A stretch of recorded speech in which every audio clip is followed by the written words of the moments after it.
Hey everybody, welcome to another Sunday morning conversation. Today my guest is Nicki Dugan Pogue. She is she has completed all 6 world marathon majors. So she's got the cool medal for it all. She'll show it to you later on in the interview. But yeah, so it's an interesting trip to hear about it, since there's Boston, New York, Chicago, London, Berlin, and Tokyo. So she's got 6 marathons to tell us about. So thanks for tuning in, everybody. Hey, Hey, how are you? good. How are you? It's another day in the life, Cold. Where are you? Are you I'm in in some place? Atlanta. Oh, so what kind of weather do you guys have? Are you part of the deep freeze right now? It's like 43 degrees, which is not out of the ordinary, but I'm kind of a little bitch when it comes to the cold. I used to live in Ohio too. My mom's like, "You're from here." I'm like, "It changes when you've been gone for 12 years." Yeah, your blood thins. I'm in San Francisco, and I think we're supposed to hit 65 today. So Like the same temperature all year long, isn't it? You it really don't is. have any It's season. Groundhog Day every single day. It's like fog in the morning, sun comes out, beautiful day. And your water's freezing cold in the Pacific too. Yeah, I'm aware of that. And I have a wetsuit that I just rented sitting in my car, just going, come on, give it a try. Yeah, it's like 50, 55 degrees. That's freezing in the Bay. I don't, that's the part. I mean, cold, dark water is like the one thing that stood in the way for me to get into the triathlon business at all.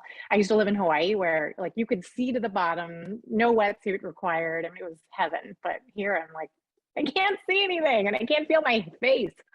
Yeah, and and when it's in fresh water, especially if it's like a river where it can be darker, especially Yeah. and muddy lakes too.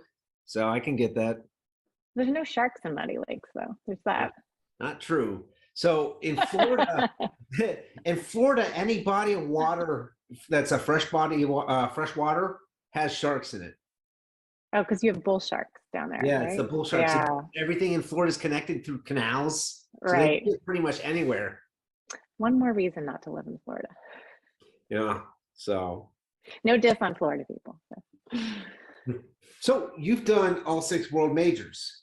I have. How long did that take? So it's funny. I was like going through the archives because it's been a long time since I've bored people talking about marathons, because thanks to COVID, like I haven't been racing. But my first marathon was in New York City in 1991, and the majors didn't exist yet at that point. They didn't found. I think they kicked those off in like 2006 or something like that. So technically, it was 28 years, between my first major and my last. But it's kind of inaccurate because they didn't really bring that onto the scene until I was It like wasn't planned pretty when you well into it. started. Not at all. And I ran Chicago in 2001, and it was that's my PR. It's such a great course. Okay, mile 8. Do you remember the drag queens? Because nobody else seems to remember them. I don't know if they were there in 2001. I don't know. The course, unless the course has changed, which I don't think it has, it goes through their gay neighborhood. I feel like I would remember that. Maybe it's new. They're not really the best looking drag queens, but I mean, they're all in drag, and they're like probably the biggest spectator crowd out of the whole bunch. Well, if all goes well, I'm supposed to run Chicago in October, so I'll report back and let you know if they're there. Yeah, I spectated 2 people who started in different start waves, so that was and I went all over that fun. city. So, but it looked like a fun race. I would like to try it at some point. It's fast. That's the best part. It's just a nice, flat, fast, open course. There's, it's no Boston where you're like dreading, the Newton Hills. When you did Boston, did you qualify or did you have to do like a? I did. I've actually qualified twice, ran it twice. Both times I ran it, it was Boston weather, right? It's monsoon at like 7 in the morning where people are putting plastic bags on their shoes to get onto the school buses to get out and like walk in the mud, in Hopkinsville and Hopkinton, whatever. And then like mile 6, the sun comes out and it's 78 degrees. And you're like, well, I'm not prepared for that. Now it's hot as hell and I'm dying on these hills. And then a little bit more rain and wind at the finish line. So, so both my Boston experiences were, I mean, it's an epic race to run because you kind of feel like you're at the Olympics. Like there's plenty of people who charity their way into it, and God love them. I think it's important for them to do that. But you know, you look around, and you're like, this is the big leagues. Like these are the people, and you feel like such an imposter walking around with them. They're like, oh, I only like squeaked by with like a minute to spare, but it's the cool. I think New York is my favorite because New York shows up in a really big way for this race. Like people like go out of their way to congratulate you when they see you shuffling home with your poncho on. You know, I live in San Francisco where people are just like, when is this race over? I need to get to brunch. You know, like it's a very different vibe. In New York, it's all about like, there's a lot of pride, I think, in the fact that it runs through all the boroughs. So, but Boston's special. It's pretty cool. So Tokyo, London, oh yeah, London, Berlin, and Tokyo. And Tokyo was the newest one that got added. Yeah, they added that in, let's see, I actually wrote this down. They added Tokyo. I thought I wrote it down. Maybe I didn't. I thought it was like 2006, 2007 that it came out. It came, I think it was more recent than that because they founded, oh, all right, I don't have it right now. Because they had this weird series that they ran before they created the 6-star. Would you like to see my medal? Sure. Oh, wow. Bring it up a little closer. That's pretty cool. So it was just the 5 majors, and then they added Tokyo officially. And Tokyo is actually, it's pretty tough to get into unless you're doing a charity. I mean, most of the international races I think are a little bit tougher to get into just because the European community is like pretty, you know, especially London. Like London they reserve like this many spots for international runners. And so the best way to make sure that you actually get into the race is to find a charity that you fundraise for. And you know, there's some that are astronomical. And then if you're lucky enough, you can find that little tiny one that's just getting started that has a couple of bibs available. Okay. Was it hard to raise that kind of money? Or wait, what was to be honest, and how hard was it? So for London, I ran for the Royal Society for Blind Children. I think that's what it's called.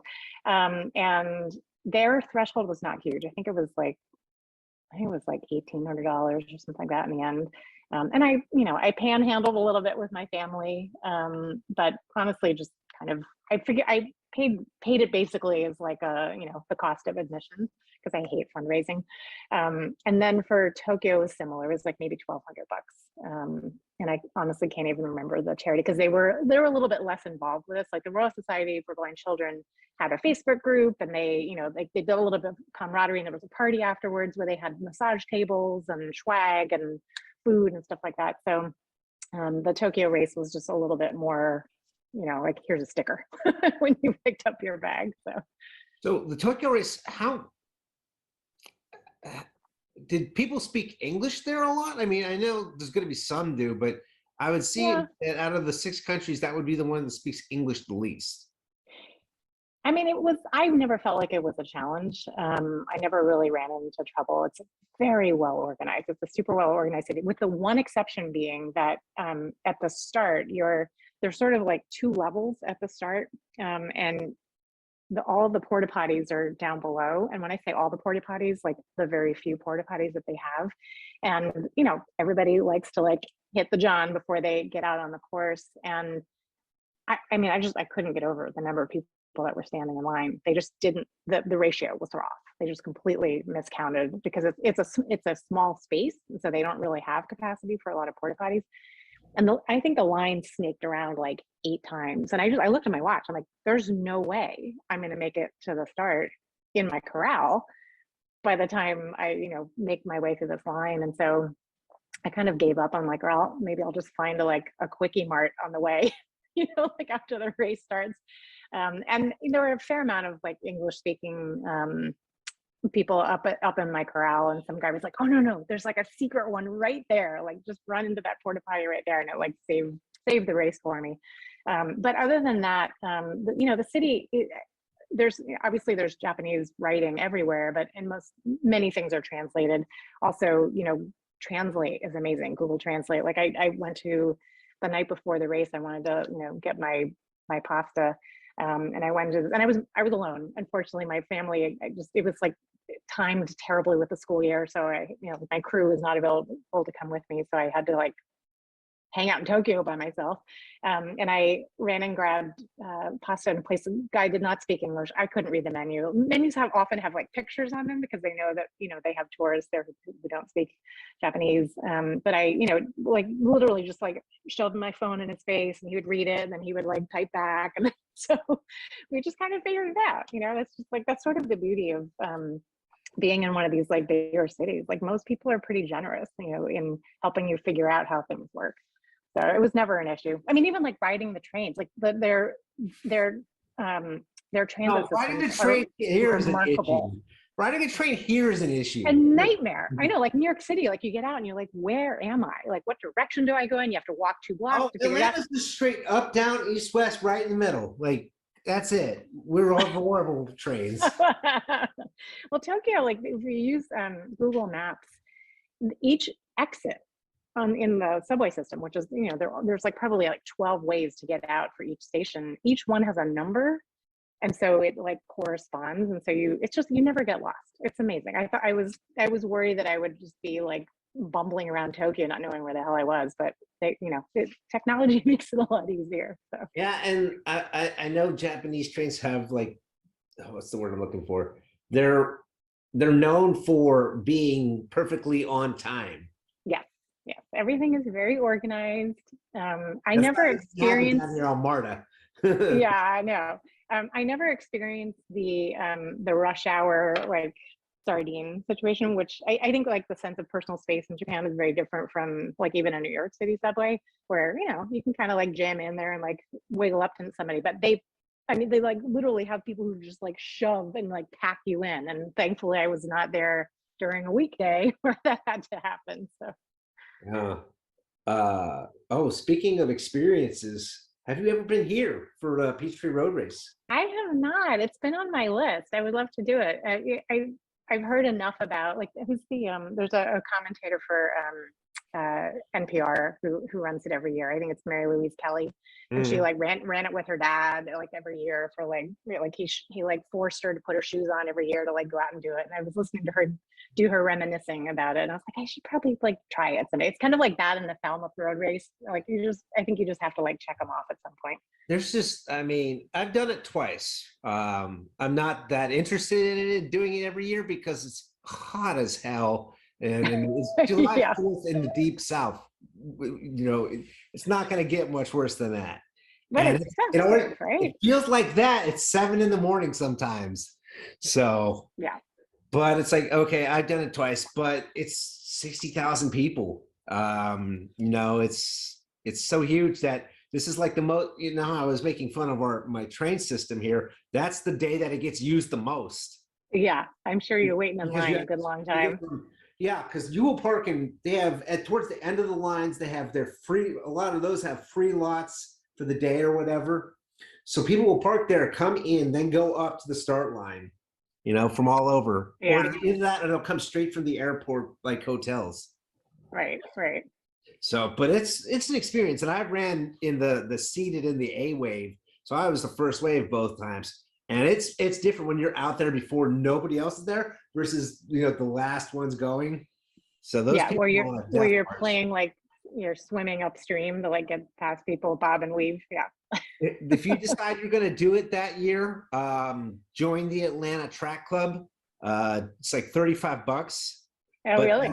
That guarantees you an entry rather than the lottery, which is not good ratio. Good tip. Okay. So, it's not like having to raise $1,200, right, for a marathon. Yeah, you pay the track club $35 and you're guaranteed a number, which is like another $35. Bargain. Sounds good. But how was Berlin? I've known, at least from a professional standpoint, that's like the fastest course for them. How was that for you? So I was actually there the year that Kipchoge broke the world record in 2:01, and I was at mile 16, I think, at the time. Like I'm not a, I'm not running like even like a 7-minute pace. And there are these German guys standing sort of in the median with a piece of cardboard, and they wrote down world record set one. And I was like, oh my God, like what a cool day to be here. To like literally like go under those amazing arches at the end, the Brandenburg Tour, on the day that he did it. It was really cool. It is a really, it's a very flat, fast course. Unfortunately, a little bit warm the day that we did it. I don't know. I mean, I guess when you train in Africa, like you're acclimated to that, but I don't do well when I hit 70. It's like everything kind of thickens up and slows down in the heart, and I just can't keep pace. When is it? I don't remember the date. It's the very end of September. Okay. So so it was actually, the Abbott sends you this really cool plaque when you finish. With all like so here's all my races.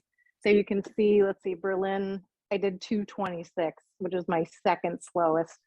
London was 4:32, and it was so hot. Oh my God, it was miserable. Like they had these like impromptu sponge stations when I was in London. It was like mid 70s. And it was in April, which was great for spectators. The spectators are like out in force. It's like London is the loudest marathon I've ever run. Like you never can get inside your head. Like I need like quiet road stretches to like do my mantra and all that. You can't in London. I mean, it's just, they're like bullhorn screaming for like 26 miles. But Berlin was, it's a really pretty course. You start off in the Tiergarten, so you're in this really pretty park.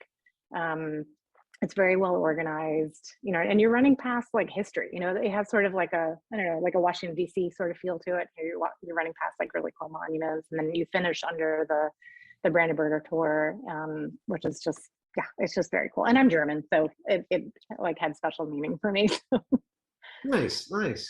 Yeah. And then you finish at the Reichstag building. So like all the lawn is just covered with people like drinking their like beers and, no, sorry, wrong one. Which one is it? I have it here somewhere. It's a really pretty medal. Oh, here, this guy. So you run under this guy to finish, and then I had Eliud on the back of it because he had won it the year before. But it's a big party at the end. Like in New York, you finish in New York and you're in the park, and it's like you're doing the zombie shuffle. Everybody has their blue parkas on, and they just want to get you the hell out of the park because it's just so jammed. Whereas when you finish Berlin, like it's just like, here's a beer, here's a lawn, hang out, stay as long as you want. Just remember to hand in your chip at the end. Chicago was pretty packed because it's such a compact city. I from a spectator standpoint, from mile 25 to the finish and then all around the park was just, you couldn't move. There were just so many bodies. Yeah. My ex finished. It took me an additional 30 minutes to go the mile. That took her 10, Yeah. So it wasn't easy to get chaos. around. I got behind the guy in the wheelchair, and then I'm like, hey, I'm going to follow you. I can push you if you want. Yeah, the seas parted. So, but yeah, I mean, so my experience only with one of those is Chicago, and it's from being a spectator. And I do think I would love to do that race. It looked like a lot of fun. Yeah, and this is only the second time I applied to run, and I got in pretty quickly. So I don't know that it's as hard to get in as some of the other, like the European ones are just, it's tough. Like, although I have to say Berlin's a lottery, and I ended up getting picked on the first time. But I've seen a lot of people in like the various Facebook groups that I'm part of that are lamenting like, oh, shunned again, didn't make it in. And so, but I feel like Chicago, like your odds of getting in are decent. Yeah, that's probably the only one I would ever do the lottery on, other than New York. Everything else, I just pay for the charity entry. Yeah. Like I used to be close to Boston. Like I got down to within 5 minutes of Boston qualifying time, but then I just got slower and slower, and I've never been up to that level. So I was like, I would have to do it through charity entries for most of it. Well, and they've made it harder. Everything got knocked back 5 minutes a couple of years ago. So it's like, great. Like now that I'm in the new age bracket, you like roll me back to where I was. So yeah. So I've had to deal with that, but I mean, I'm just doing most of the triathlons now, and I haven't done a marathon since after I got hit by the car. So I know. I was reading your story. What a tragedy. God. yeah, it's well, you know, at a certain point you reach acceptance with all the different parts of your life where like you know, my career is gone. It reaches that acceptance, or you know, it ended Yeah. my relationship, you know, different times, different places. But eventually you reach this point where you just start finding yourself always saying, it is what it is. Yeah. Yeah. And then it's like, then you realize that, well, I guess I can accept pretty much anything because that's all I seem to be saying. Right. Well, and then throw COVID into the mix, and it's like, all right, whatever, come at that, me again. that was it, you know, it was strange, right? Because my breakup happened 2 days before Christmas 2019. And then I had to move out and find a new place. So I bought a condo. And by February 1st, I was in my new place. And it's like, oh wow, I am all alone. All alone. All the friends we had were mutual friends, and they all lived over by her. And it's like they all kind of disappeared from my life. And then it's like it started to feel like it was The Shining in this house because it's just me. I don't have my career anymore. I have 2 pets, and all my friends are gone. It's like, oh my God. And now I'm just so isolated. I don't even go to the grocery store. It felt like, you know, here's Johnny. So it's Yeah. like if you didn't, you know, and that was also then I quit drinking at the same time. So it's like at a time where everybody else has got more justification, like, yeah, I'll drink some more today, you know. Yeah. I Yeah. managed I to think stop. most people went up. That's Yeah. unusual. So yeah, it has definitely been a wild ride. So, but you know, I've used the opportunity. So the thing is with the isolation that I faced, part of the healing my brain has to do with you know, learning and creating new neural pathways. And they say you Yeah. need to have socialization. Well, something like this is the socialization I got, and I ask people that I find something that's genuinely interesting about because I know I'm going to pay attention to everything you're saying, not like a Mhm. TV show or documentary where I'm going in and out on my phone. Right. Right. Because there was something about you. It's like, I find this person interesting. I'd like to hear what they have to say. Yeah. Yeah. And it just so happened that other people started listening to listening to what I recorded. It's like, oh, okay, well, I guess I'll keep doing it then. Well, that's great. That's Yeah. awesome. So, It's amazing how the twists and turns happen. yeah. You just adapt. You know, I never thought other people would actually find what I thought was interesting. So, who knew, right? Well, thank you for telling me your story. I appreciate it. Yeah, sure. I'm excited for the potential of Cape Town, which Abbott announced a little while ago is potentially being the 7th world major, which is potentially I guess they have 3 years to like prove that they can reach the bar for managing a race. So it could be added as soon as 2025, in which case, Africa, here I come. It'll be the first one that they do in the Southern Hemisphere. Yeah, everything's up in the north. Well, it's Yeah, like I yeah. think like 80, at least 80% of the world's population is above the equator. And So probably increasing with climate change. So yeah, unless you know, you go from jungle to I guess if you live in the jungle, like in Brazil, it's really not going to be any different. It's just going to be hotter, you know? yeah, yeah, So exactly. I have one last visual aid that I wanted to share with all right, what do we your got? crew. So when I ran Tokyo, this is what you wear on the front of your body. You have your great little number here. Holy But on hell, the that's back, huge. I know it's massive. I mean, they're all like the Berlin one. I had to like fold it down because like I'm not a big person. Like, where am I supposed to put this thing? And then when you're running your very last star, when you're running your race for the last star, you wear this on your back. And so everybody loses their mind when they pass you. Because the year that I ran it, there were only like, I think there were about 600 people that were getting there out of the like 30,000. And so it's, you know, it's just like an added little bonus. Like you Did they give you feel, a pat on it's the like it's your ass? birthday. They give you a pat It's on the my ass birthday. on the way go? Did they do that? No. Oh, really? That's probably something I would do. At least if it was a dude, you know, right cheek or left cheek, whatever hand was available. But yeah, oh, that's interesting. Anyway, I never knew that. I didn't see that when I guess I wasn't paying that close attention when I was at Chicago. Maybe I should have. yeah. Yeah, well, the numbers are increasing a lot. Like the year that I did it, there were only about, I think I was probably like 4,500. They're up to like 7,100, and that's just like 2 years later. So I think they're like, you'll see a lot more of these on people's backs coming up, because it's like a great attainable physical challenge. It's the kind of thing where if you can get in, and you like to run, like it's a pretty cool thing. And we'll probably see them. And the other thing is they have this thing called the Wall of Fame at all of the expos for each of the world major marathons, where you can go and find your name on the wall. And I don't, at some point they're going to have to stop, because they're not going to have a booth space big enough to have all these names. But it's pretty special. You can go in and like take your picture with your name. And No, you solve that by putting on screens that can flip from one side. Yeah, right. And you have to stand there waiting for it to come around. Yeah. So I guess that's how you solve that. Yeah. Well, thanks. All right. I appreciate it. You bet. Thanks for reaching out.